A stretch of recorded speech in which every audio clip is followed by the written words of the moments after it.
Good morning everyone. আশা করি তোমরা প্রত্যেকেই ভালো আছো এবং সুস্থ আছো। আজকে আমরা নতুন চ্যাপ্টার স্টার্ট করব। সেটা হলো ভাগ। ক্লাস 1-এ এর আগেও তোমরা ভাগ শিখেছো, ক্লাস 2-এতে আমরা আবারও শিখব ভাগ, তাই তো? একটু বড় শিখব।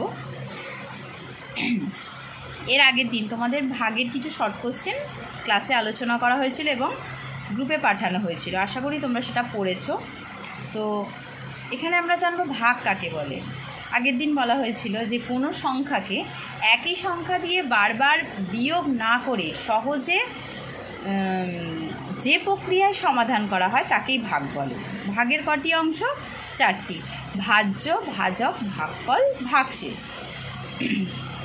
তো দেখো এখানে দেখো, ভাজক যে সংখ্যা দিয়ে ভাগ করা হয় তাকে বলে ভাজক, যাকে ভাগ করা হয় তাকে বলে ভাজ্য, আর ভাগ করে যেটা বেরোয় তাকে বলে ভাগফল, আর ভাগ করার পর যেটা অবশিষ্ট থাকে তাকে বলে ভাগশেষ।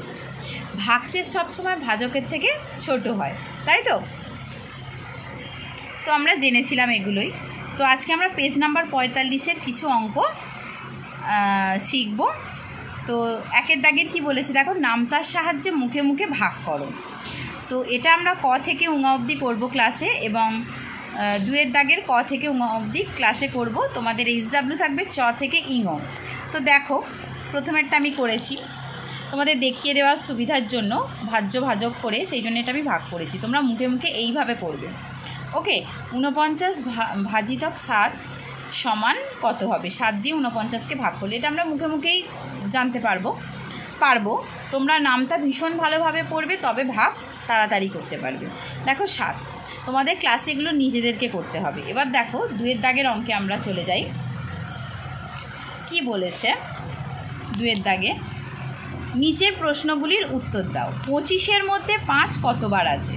এটা তোমরা ঠিক মেন্টাল ম্যাথে করেছো। তো এটা আমরা ভাগ করলে